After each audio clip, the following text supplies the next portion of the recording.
cara ngatur money management? Ayolah kita bahas.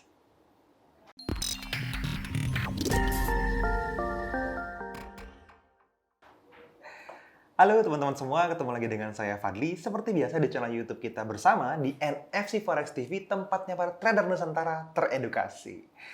Nah teman-teman, di YouTube kita kali ini kita akan bahas tentang bagaimana kita bisa memanage resiko, memanage uang kita di forex trading tentunya, atau sering orang bilang money management forex itu gimana sih mas gitu ya.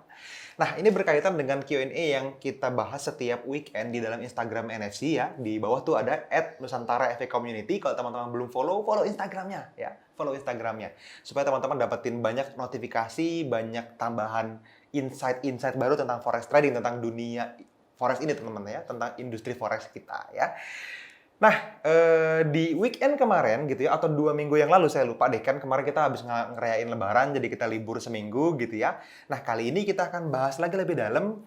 Ada pertanyaan menarik dari teman kita yang akun Instagramnya adalah @zulkiflibakri27. Nah, dia nanya gini, cara atur money management itu gimana mas? Oke, nanti pertanyaan beberapa saya bahas juga deh. Ini penting banget kenapa? Karena menurut saya banyak orang yang masuk ke dalam industri forex itu nggak ngerti gimana cara money management gitu loh. Banyak orang berpikir atau masih bertanya di level pertanyaan yang ke kita nanyanya gini, Mas kalau misalnya modalnya $1.000, lotnya berapa ya? Nah gitu. Atau, Mas kalau lebar areanya 30 pips, udah mulai ngerti lebar area nih gitu ya, berarti udah sering ikutan NFC.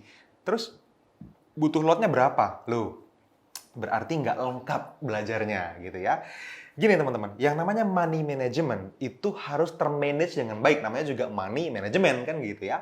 Kalau teman-teman hari ini trading dengan modal berapapun yang teman-teman punya gitu ya, let's say dengan $100 misalnya, atau $1.000 atau $10.000, cara memanage modalnya sama. Nah, itu yang perlu teman-teman garis bawahi. Terus gimana cara ngaturnya? Oke, saya selalu mengajarkan sama teman-teman untuk selalu bisa memanage yang namanya risk per transaksi. Nah, ini penting banget teman-teman. Karena saya balik lagi ke materi ini, kenapa ini penting banget? Karena banyak banget teman-teman kita yang pemula, yang baru masuk ke industri forex, terus salah kaprah, salah cara berpikir gitu tentang gimana caranya mulai money management. Karena kalau tidak konsisten resiko per transaksinya, risk per trade-nya, teman-teman nggak akan bisa review dengan mudah di masa depan. Ya hari ini profit atau loss itu belum tentu ada hubungannya mas dengan masa depan. Ada, sangat berhubungan teman-teman. Kalau teman-teman hari ini menggunakan resiko per transaksi 1% misalnya, setiap kali transaksi meresikokan 1%, itu bagus. Tapi kalau teman-teman selalu menggunakan fixed lot misalnya, lotnya selalu 0,03 misalnya, kalau modalnya $1.000, berarti ketahanannya sekian pips, baru mungkin margin call. Iya kalau teman-teman kena stop loss-nya di area yang tipis. Kalau area yang lebar, teman-teman akan mengalami loss yang lebih besar. Nah, yang harus teman-teman pahami, ketika kita profit di forex trading, harus lebih dari cukup untuk membayar ketika teman-teman loss. Makanya akumulasinya profit. Mundur lagi selangkah nih, tidak semua transaksi kita profit, itu teman-teman perlu sadar dulu. Karena ada yang profit, ada yang loss, maka ini yang terjadi adalah subsidi silang. Gitu ya. Jadi kalau misalnya teman-teman hari ini loss sekian dolar. Transaksi selanjutnya loss sekian dolar. Transaksi selanjutnya profit sekian dolar misalnya. Nah, loss dan profit ini kalau di total minimal teman-teman balik modal deh. Atau kalau bisa profit kan gitu. Makanya kita ajarkan pakai TP 1:3. Kalau loss 1, kalau profit 3. Supaya kalau loss terus profit masih balik modal. Loss 3 kali dibayar dengan 1 kali profit cukup. Nah, yang terjadi di lapangan, banyak teman-teman yang tidak mengerti. Wah, akhirnya malah kalau profit sedikit diambil. Ketika loss panjang, ditahan, berharap balik. Ya, kalau balik. Kalau enggak, margin call lagi. Atau cut loss gede. At least kayak gitu. Terus abis itu jadi terganggu psikologisnya. Nah, itu yang kita nggak mau. So, teman-teman, cara atur money management yang paling tepat adalah tentukan resiko per transaksi. That's it. Ya, cukup panjang ya jawabannya ya. Oke, lanjut kita ke pertanyaan selanjutnya.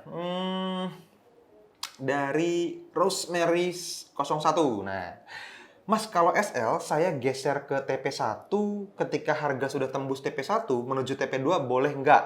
Oke, kalau pengen banget ya saya nggak bisa larang. Tapi tidak disarankan. Jangan teman-teman ya. Kenapa nggak boleh? Karena gini, ketika teman-teman floating profit itu adalah harga taking profit sebetulnya. Harga beli kita ya harga yang lebih murah, kan harusnya gitu ya. Misalnya kita buy, kita mau jual di harga yang lebih mahal dong, beli di harga yang lebih murah. Ketika sudah TP1, itu adalah area jual. Kalau teman-teman pindahin ke SL-nya ke TP1, teman-teman baru saja mindahin harga jual kembali ke harga jual yang teman-teman pengen targetin. Kadang-kadang harganya sudah TP1,5 gitu, balik lagi ke TP1, terus akhirnya malah TP3. Itu menurut riset saya lebih sering terjadi daripada terus bolak-balik di situ atau misalnya malah balik lagi ke floating minus. Jadi teman-teman juga perlu tahu kalau misalnya jumlah profit TP1 banding 3 itu selalu jauh lebih besar dibandingin TP1 saja atau TP2 saja. Jadi kalau misalnya ambil TP3 ya TP3 aja. Jangan ambil TP3 begitu floating profit TP1 SL-nya dipindahin supaya ya udah kalau harga balik ya udahlah minimal profit dikit kan gitu. Jangan, sayang banget. Karena yang namanya unfilled order itu nahannya ya di area buy atau area sell-nya teman-teman. Dia akan mungkin balik loh ke harga buy-nya kita misalnya tapi tidak SL. Lalu kembali lagi ke atas dan tetap TP3. Bayangin, harusnya TP3, teman-teman cuma dapetin TP1 kalau misalnya harganya balik. Gitu. Rugi kan jadinya. Jadi malah harusnya nanti saat SL ada tabungan profit, ini malah cuma dapat TP1. Gitu ya. Oke, lanjut. Pertanyaan yang lain sih udah beberapa kali saya sering jawab. Dari _Akil, bagaimana kalau tools NFC digabungkan dan menjadi otomatisasi di Forex? Ini saya juga nanya, gimana caranya? Saya juga pengen kalau misalnya ada yang bisa bikin otomatisasi seperti itu, saya sangat welcome teman-teman.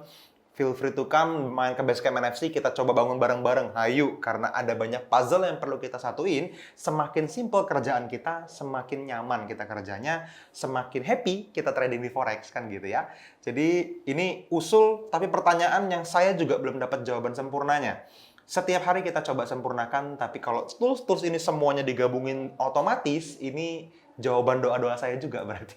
Gitu ya. Oke, cukup saya rasa teman-teman.